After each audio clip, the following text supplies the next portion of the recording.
साथियों नमस्कार, आपकी बात में आपका स्वागत है। आपकी बात में आज हम बात करने वाले हैं उत्तर प्रदेश के मुख्यमंत्री योगी आदित्यनाथ की, जिनके कंधों पर उत्तर प्रदेश का भार है। हाल ही में उन्होंने मध्य प्रदेश के गुना संसदीय क्षेत्र के अशोकनगर में एक जबरदस्त सभा को संबोधित किया।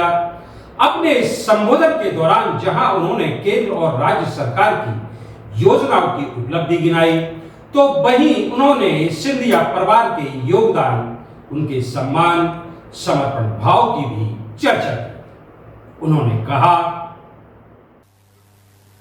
आज की इस जनसभा में उपस्थित बहनों और भाइयों, राज राजेश्वरी की इस पावन धरा को, जिस पावन धरा को मातृशक्ति की अप्रतिम प्रतीक राजमाता विजया राजे सिंधिया का सानिध्य प्राप्त होता रहा हो, जिस गुना संसदीय क्षेत्र को भारत की राजनीति के उभरते हुए एक सितारे श्रीमंत माधवराव सिंधिया जी ने यशस्वी नेतृत्व दिया हो, इस पावन धरा को कोटि कोटि नमन करते हुए आप सभी अशोकनगर वासियों का मैं हृदय से स्वागत करता हूं, अभिनंदन करता हूं। बहनों और भाइयों, जब मैं अशोकनगर के इस मंच से बोल रहा हूं तो मुझे ठीक सामने अशोकनगर का रामलीला मैदान भी, रामलीला का मंच भी दिखाई दे रहा है।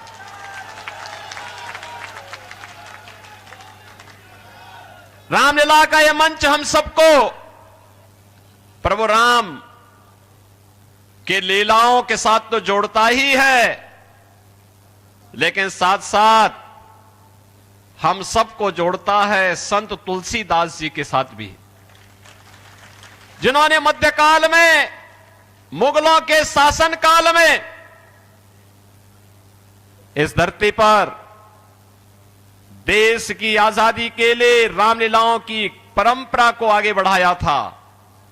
याद करिए, जब तुलसीदास जी की बात आती है तो कहते हैं तुलसीदास जी को कुछ लोगों ने उस समय कहा था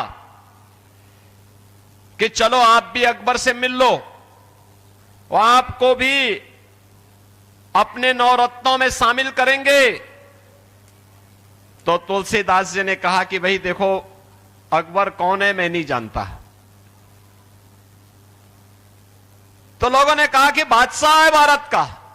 उन्होंने कहा भी देखो, मेरा तो बादशाह किसको कहते हैं मैं ये भी नहीं जानता। उन्होंने कहा राजा।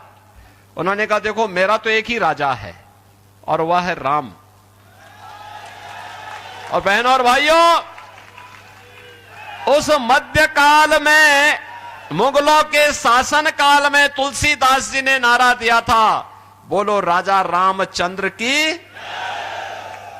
और बहनों और भाइयों, आज मोदी जी के मार्गदर्शन और उनके नेतृत्व में अयोध्या में रामलला फिर से प्रतिष्ठित हो जाएं। 500 वर्षों का इंतजार समाप्त हुआ और कल फिर प्रधानमंत्री मोदी जी अयोध्या धाम में पधार रहे हैं, वहां पर भगवान राम का दर्शन करने के लिए। बहनों और भाइयों, अयोध्या का राम जन्मभूमि आंदोलन का इतिहास गोना का हर व्यक्ति भी गौरवान्वित होगा। इस आंदोलन को भारतीय जनता पार्टी और अन्य संगठन सभी मिलकर के सहयोग करें।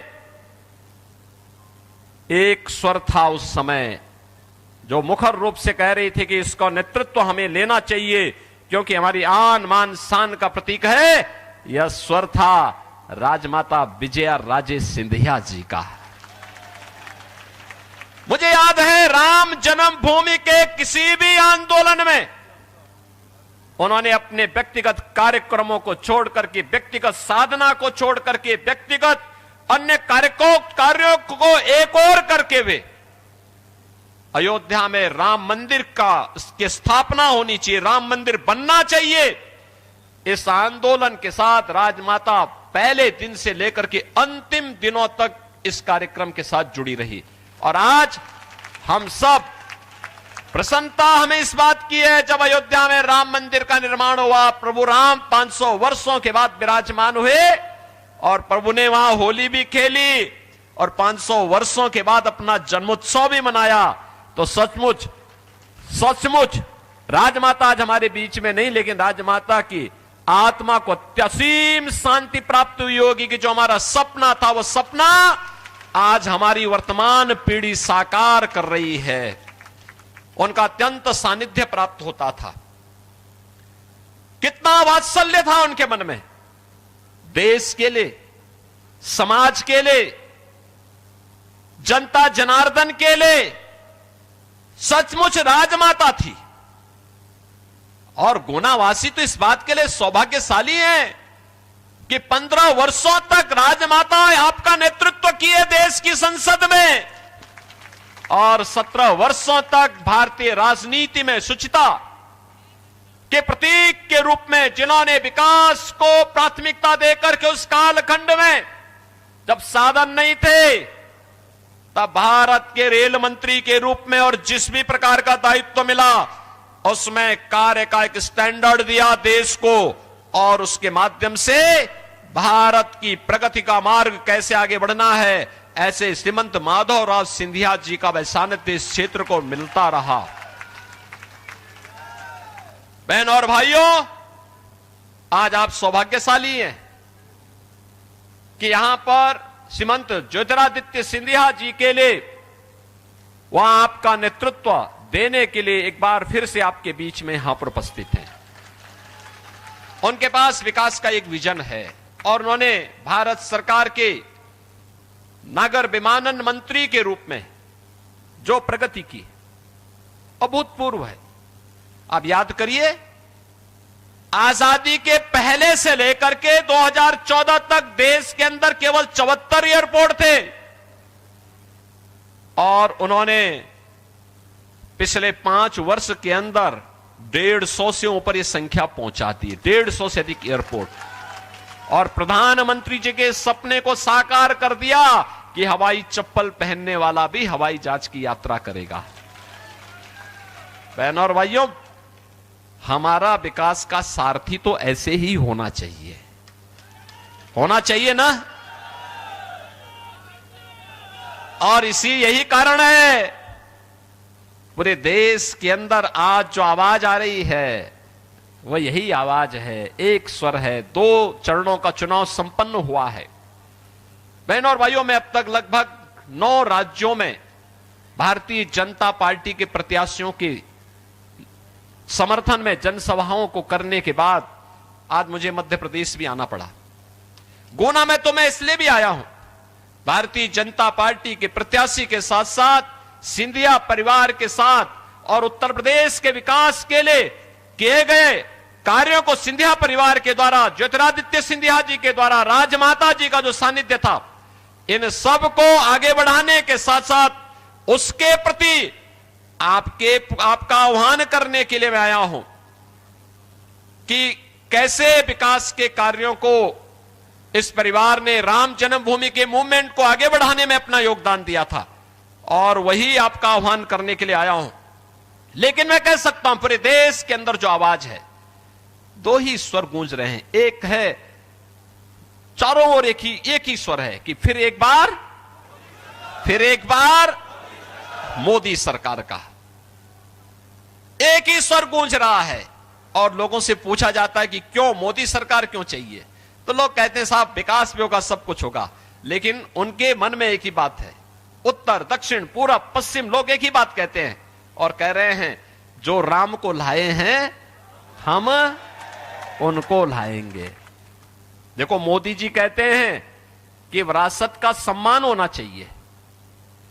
विरासत का सम्मान ही है कि हम अयोध्या में राम मंदिर के निर्माण के लिए 500 वर्षों से लगातार आंदोलन करते रहे, लाखों हिंदू उसके लिए शहीद हुआ। यह विरासत का ही सम्मान है कि आज हम लोग आए हैं, हमने सिंधिया परिवार को मेरे पीठ के द्वारा, हमारे परंपरा के द्वारा इसलिए सम्मान दिया गया क्योंकि उस समय अफगानों के हमलों को सिंधिया परिवार ने उस समय उसको धकेल करके भारत की सीमा के बाहर करने का काम किया था। हम सिंधिया परिवार को इसलिए सम्मान दे रहे हैं, राजमाता के प्रति अपार श्रद्धा का भाव इसलिए है क्योंकि राजमाता का पूरा जीवन इस समाज के लिए, इस देश के लिए था, राम जन्मभूमि के लिए था, और राम जन्मभूमि के मूवमेंट को जीरो से शिखर तक पहुंचाने में उन्होंने अपना पूरा योगदान दिया था। और इसलिए हम श्रद्धा के सम्मान, विरासत का ही सम्मान है, यही है विरासत का सम्मान।